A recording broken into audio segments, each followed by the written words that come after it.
আসসালামু আলাইকুম। আমার সাথে আছে ডাক্তার আমিনুর রহমান ভাইয়া। ভাইয়া Mymensingh community based medical college থেকে পাশ করেছেন।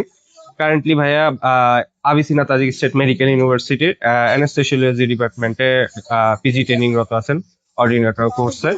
তো ভাইয়ার কাছ থেকে ভাইয়ার ক্লিনিক্যাল এক্সপিরিয়েন্স এবং তার ওয়ার্কলোড সম্পর্কে আমরা জানতে চাই, যদি ভাইয়া কিছু বলতেন আপনার।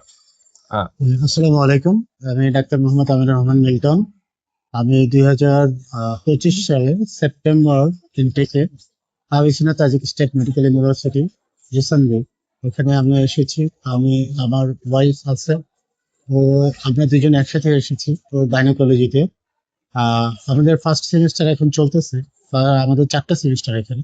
এই 4টা সেমিস্টারের মধ্যে প্রথম সেমিস্টারটা আমাদের এখন রানিং। আমাদের উইকলি হলিডে হচ্ছে সানডে। আর আমরা এসেছি এখানে। আসার পর থেকে আমরা জয়েন করলাম। জয়েন করার পর থেকে সকাল 8টা থেকে দুপুর 2টা পর্যন্ত আমাদের অপারেশন থিয়েটারে আমাদের ডিউটি গুলা কন্ডাক্ট করতে হয়। সেখানে আমরা এখন পর্যন্ত আমরা ইএনটি ডিপার্টমেন্টে জেনারেল অ্যানেস্থেশিয়া এবং আমরা অর্থোপেডিক্স ডিপার্টমেন্টে এখন আমার প্লেসমেন্ট চলতেছে, যেটা শেষ হয়ে গিয়েছে। অর্থোপেডিক্স ডিপার্টমেন্টে এখানে জেনারেল অ্যানেস্থেশিয়া, ক্যাটাবিন প্লাস স্পাইনাল অ্যানেস্থেশিয়া ব্লক এগুলো দিয়ে এখানে কন্টিনিউ করা হয়। তো এখানকার অ্যানেস্থেশিওলজি ডিপার্টমেন্ট স্বয়ংসম্পূর্ণ।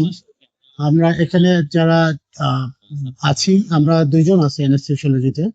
আমরা কন্টিনিউ করতেছি এবং টিচাররা বেশ কোঅপারেটিভ। আমাদের মেন্টর বিশিষ্ট ভদ্র মানুষ আমাদেরকে শারীরিকভাবে সহযোগিতা করেন।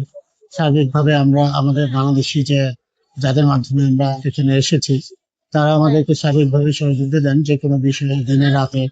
আহ যে কোনো ধরনের প্রবলেম অ্যারাইজ করলে যেগুলো পাশে থাকার মতো সেগুলো আমরা পাশে থাকে। এভাবে ভাইয়া শিক্ষার স্কোপটা কিরকম, যদি আসলে বাংলাদেশ থেকে আসে, কোনো ল্যাঙ্গুয়েজ ব্যারিয়ার বা আদার্স কোনো কিছু?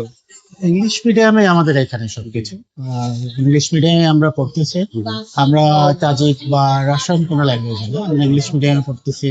আমরা মর্গান এগুলো দিয়েই আমাদের এখানে শেখানো হয়। আর হাতের কাজ তো অ্যানাস্থেশিয়াতে, অপারেশন থিয়েটারে সমস্ত বাংলাদেশে একই রকম। জি জি। সেখানে কোনো ভেদাভেদ নাই। আচ্ছা। পর্যাপ্ত পরিমাণে স্কোপ আছে। আমি লাস্ট কালকে ডিউটি করলাম, জি আজকে সানডে। কালকে ডিউটিতে আমার যে অপারেশন থিয়েটারে ডিউটি করেছিল সেখানে 7টি অপারেশন আমি কন্ডাক্ট করি। জি। একদিনে 7টা 8টা এরকম অপারেশন থেকে 2টা পর্যন্ত আমাদের কন্ডাক্ট করতে হবে। আচ্ছা। অপারেশন থিয়েটারে আমরা স্বাচ্ছন্দ্যের সাথে কাজ করতেছি। যথেষ্ট ফ্রিডম নিয়ে আমরা কাজ করতেছি এখানে। ধন্যবাদ ভাইয়া আপনার এক্সপিরিয়েন্স শেয়ার করার জন্য। আসসালামু আলাইকুম।